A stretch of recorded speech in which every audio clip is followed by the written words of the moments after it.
Bonjour à tous, je m'appelle Nikos Kevlevizna, je suis agronome et consultant. En fait, je suis là aujourd'hui pour parler d'une grande initiative nommée vers un institut bioalimentaire. Depuis les derniers mois, puis malgré le COVID-19, j'ai la chance de collaborer avec le Centre d'initiative en agriculture de la région de Quaticook, le CIARC, qui depuis 30 ans développe la formation bioalimentaire en Estrie avec ses deux principaux partenaires, le Cégep de Sherbrooke et le Centre régional d'initiative et de formation en agriculture, le CRIFA. Afin de réaffirmer leur leadership, en fait, ensemble, il y a eu un grand mouvement d'initier en tant que tel une démarche qui pourrait mener vers un institut bioalimentaire regroupant les différents partenaires et de nouveaux partenaires régionaux. C'est un projet de grande ampleur qui vise à adresser les enjeux agricoles et bioalimentaires actuels qu'on va vous présenter dans le cadre de cette présentation-là. Il y a des axes d'expertise aussi qu'on vient pointer, où est-ce qu'on veut devenir des leaders québécois, nationaux, pour venir distinguer la formation et aussi offrir des services aux entreprises. Merci d'être là, merci de votre écoute pour cette présentation. J'enchaîne sans plus tarder là, sur la présentation. On va d'abord faire un bref historique en fait là, sur le CIRC, parce qu'il y a une belle histoire à l'arrière de ça. Aujourd'hui, le CIRC, en fait, c'est une grande ferme-école. Bon, évidemment, il y a les installations de ferme, mais il y a aussi le CRIFA qui est vraiment le centre avec différents programmes de formation. Actuellement, à peu près 191 élèves qui suivent des formations sur le site. 3700 élèves là, depuis 1999. Avec le Cégep de Sherbrooke, une cinquantaine d'élèves aussi qui vont venir fréquenter l'établissement pour le programme GTA. Il y a une limitation d'espace actuellement pour accepter plus de gens, mais il manque d'espace là, présentement sur le site pour accueillir les gens pour qui puissent suivre les formations, surtout au niveau collégial. Euh, c'est intéressant parce qu'en fait, cette formation-là n'existait pas dans la région en 1990. C'est vraiment une initiative de producteurs. Je vous disais que j'allais parler un peu de l'historique. C'est une initiative de producteurs. En 1990, il y a un groupe de producteurs qui ont décidé d'acquérir la ferme qui est sur ce site-là. C'était pour protéger un patrimoine agricole, mais ça venait aussi avec une volonté que ça devienne un centre d'initiative, une place où est-ce que la formation allait pouvoir fleurir, l'innovation. Euh, Ça l'a amené rapidement à la création donc du CRIFA. Ça l'a attiré aussi le Cégep de Sherbrooke à devenir donner de la formation sur place pour répondre à un besoin. Puis maintenant, c'est ça, c'est des installations de formation d'envergure. C'est aussi une ferme-école avec 79 hectares de culture, 76 kilos de quotas laitiers, des bâtiments. Oui, il y a des bâtiments là-dedans qui sont un peu vieux. On a une ferme laitière qui mérite là, d'être modernisée. C'est un bâtiment qui est plus que centenaire. Mais il y a aussi des nouvelles installations comme des incubateurs maraîchers, des serres horticoles. Mais c'est un peu ça. En fait, qu'est-ce qu'on vient vous présenter aujourd'hui, c'est une vision d'avenir. Il y a un historique intéressant. Il y a déjà des choses qui ont été créées. Maintenant, les centres de formation sont forts, sont bien implantés, mais il y a des nouveaux enjeux, il y a des nouvelles problématiques, des nouveaux défis aussi. Les partenaires se sont concertés ensemble pour dire, OK, on met en place une vision forte qui va porter là, le futur du centre de formation.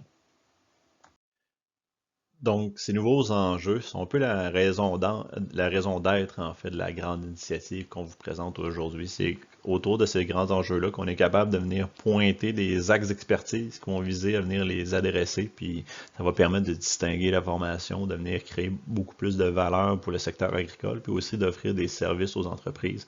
Donc, sans plus tarder, je reprends un peu les grands enjeux là, sur lesquels on veut se rattacher.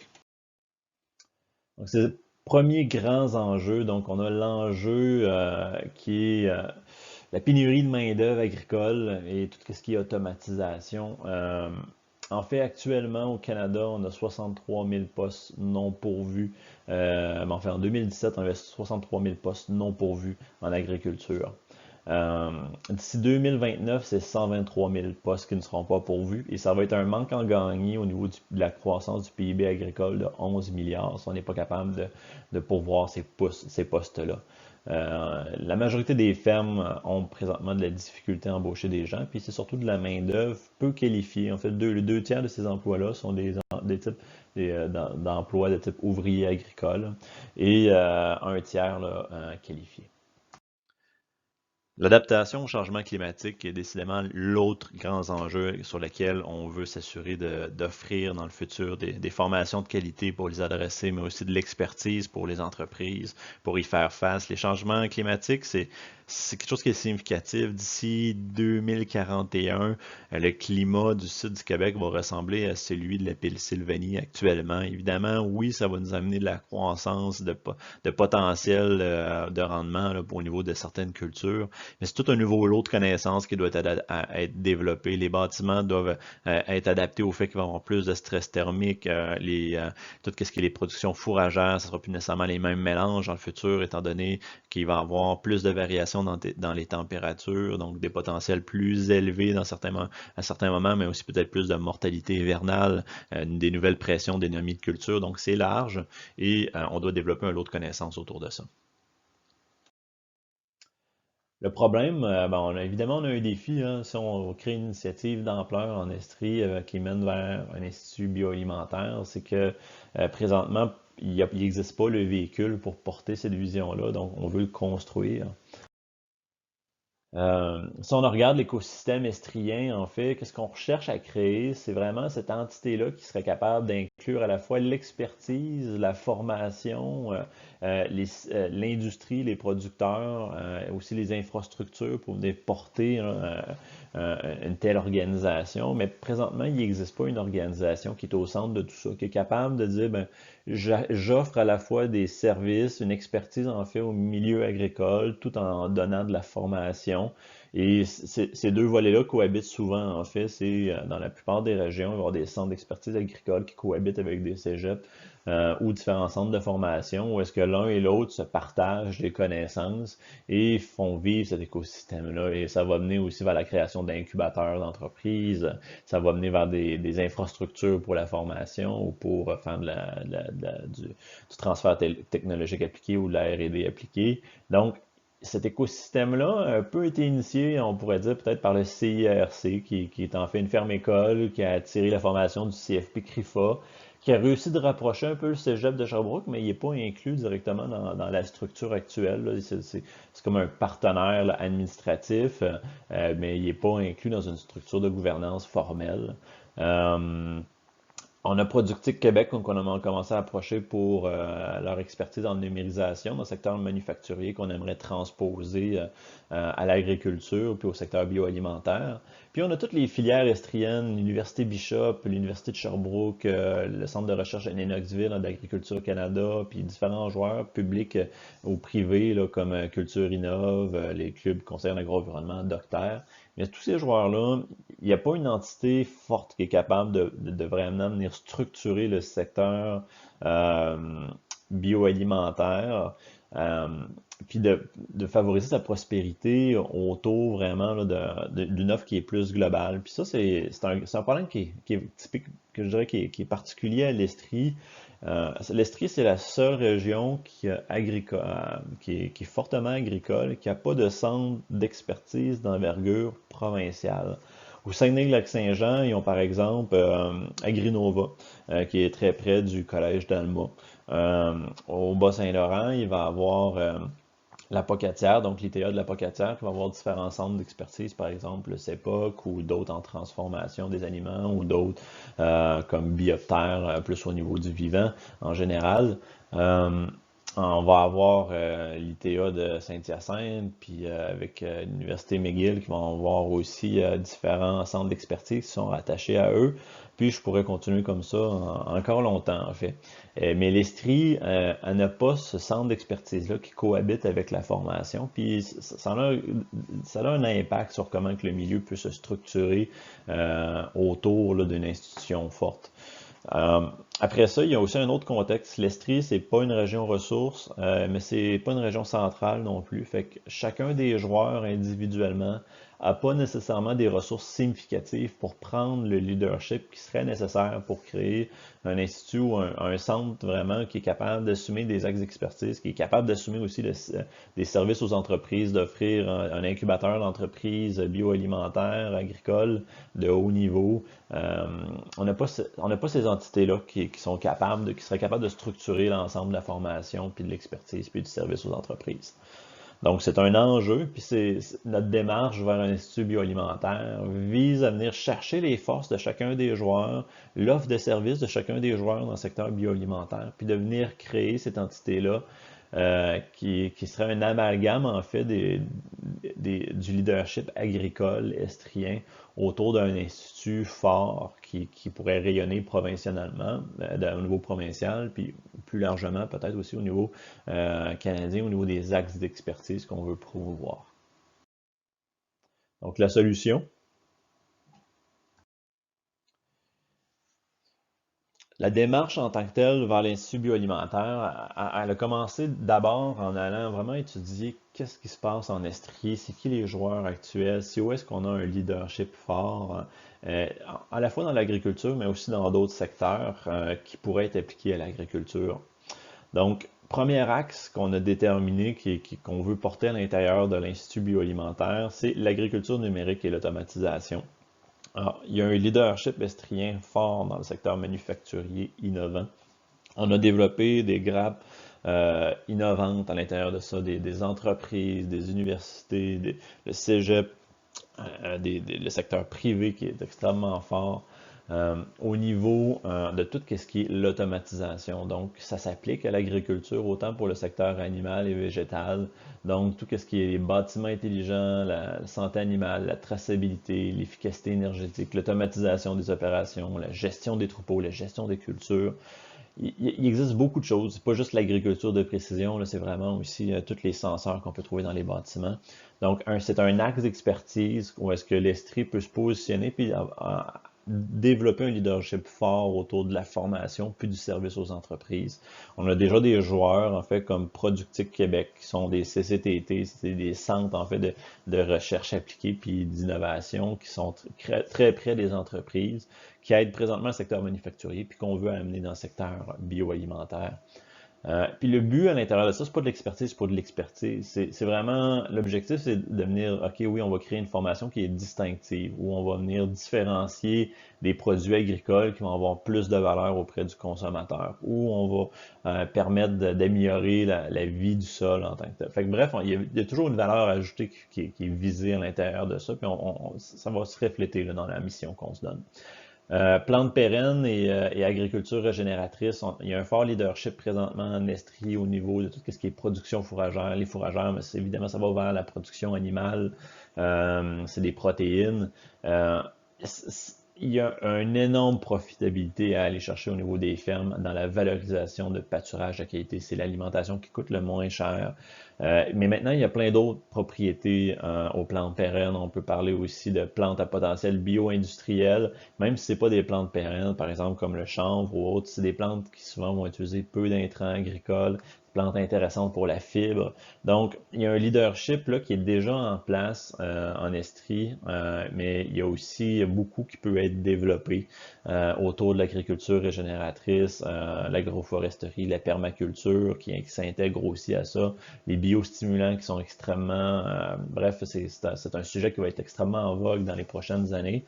Donc, cet axe d'expertise-là, il apparaît très complémentaire là, à l'agriculture numérique. En fait, c'est tout ce qui est l'agriculture régénératrice, c'est un autre pan. Des fois, les gens vont mettre ça en opposition, l'agriculture numérique et l'agriculture régénératrice.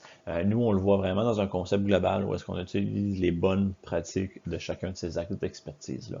Puis évidemment, il y a un troisième axe qui est la transformation de proximité. L'Estrie est réputé en fait pour son agrotourisme, est réputé pour ses fermes en circuit court.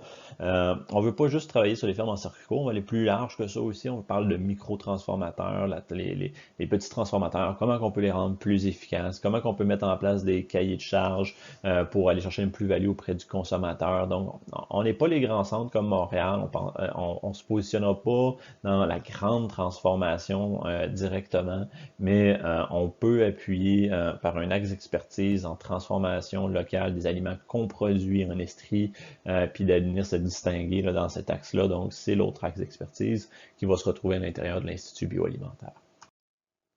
Donc, si on avait à résumer, qu'est-ce qu'on vous propose, c'est l'Institut bioalimentaire intègre la formation professionnelle, collégiale et universitaire dans un écosystème unique regroupant les activités de formation, de transfert technologique, de recherche appliquée et d'incubation d'entreprises.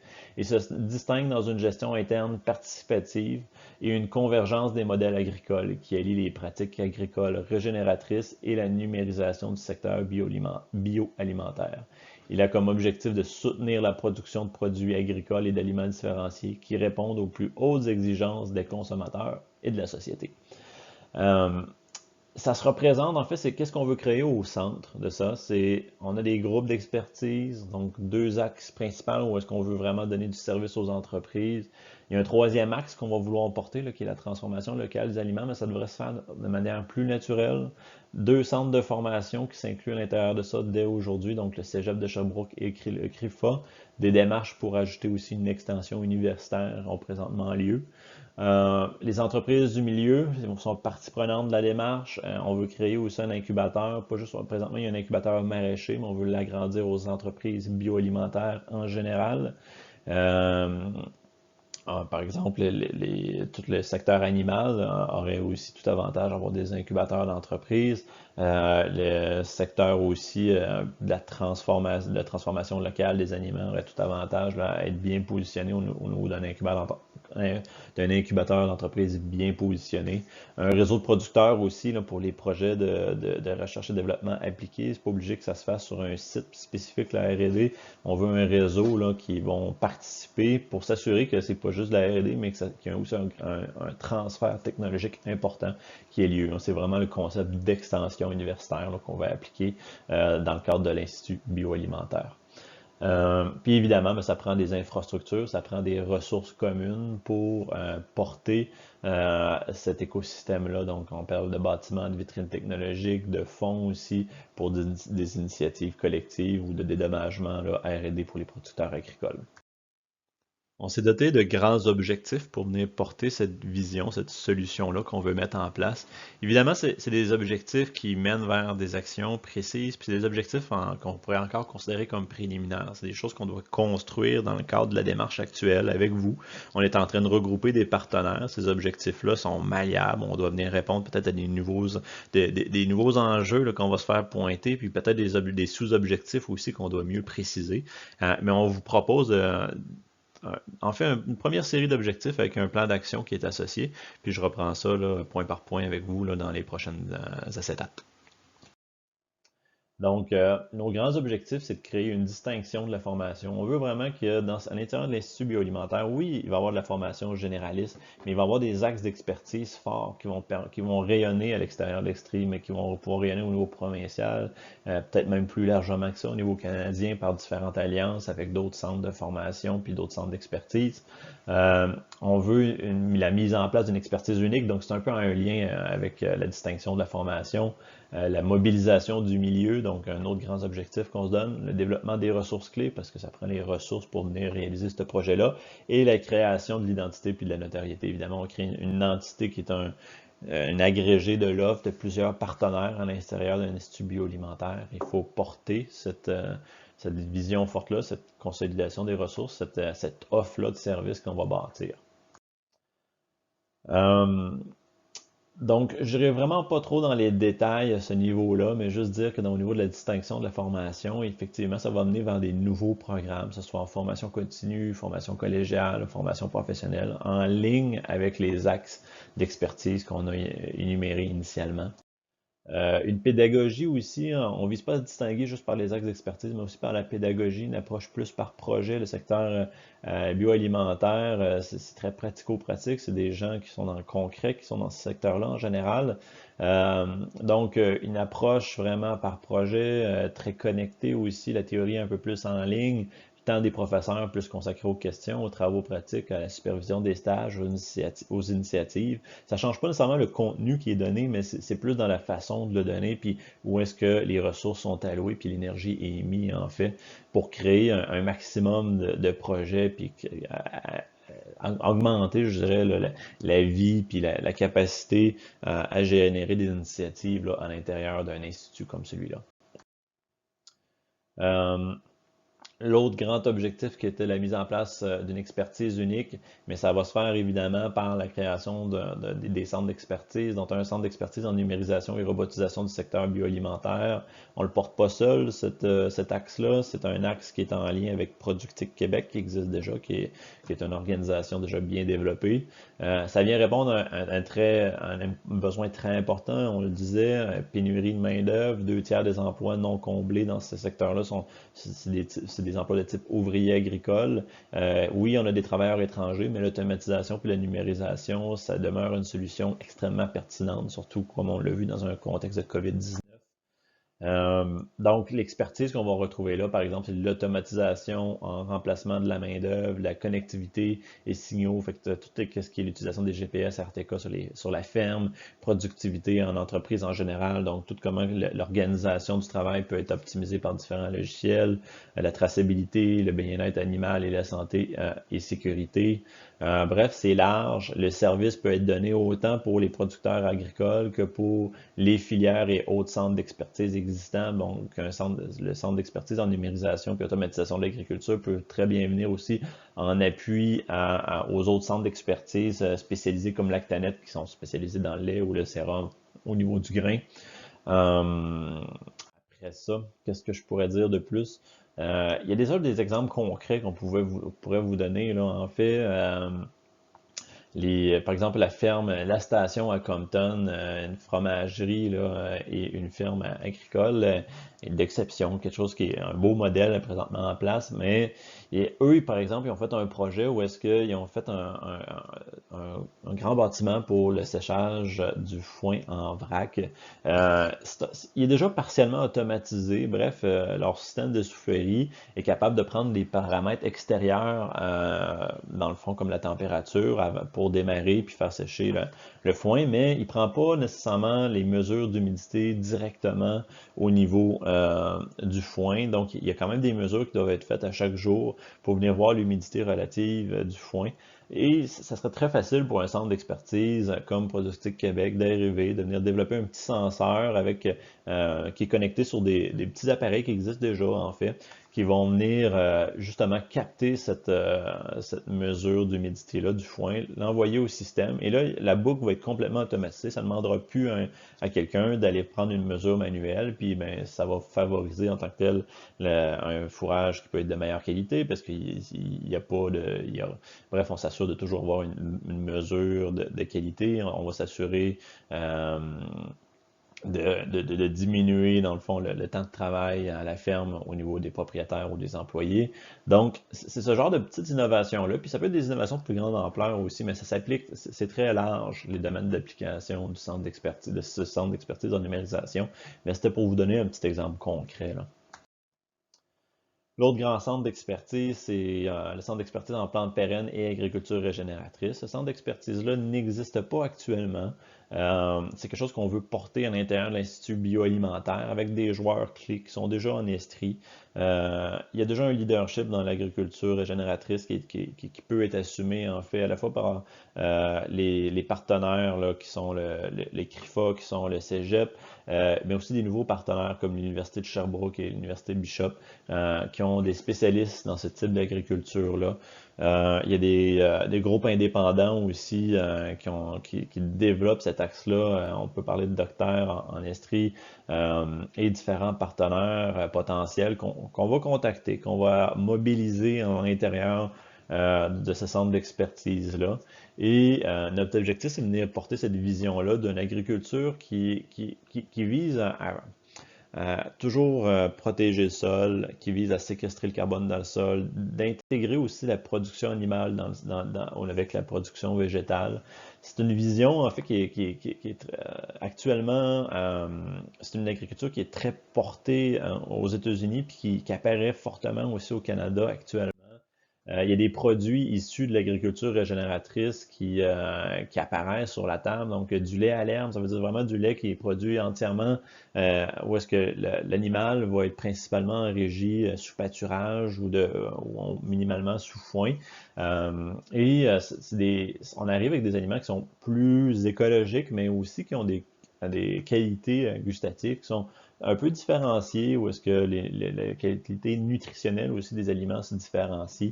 Mais maintenant, c'est large. On a toutes sortes de viandes, en fait, qui vont être produites sous régie à l'herbe. Il y a même des craft dinner, de la nourriture pour bébés.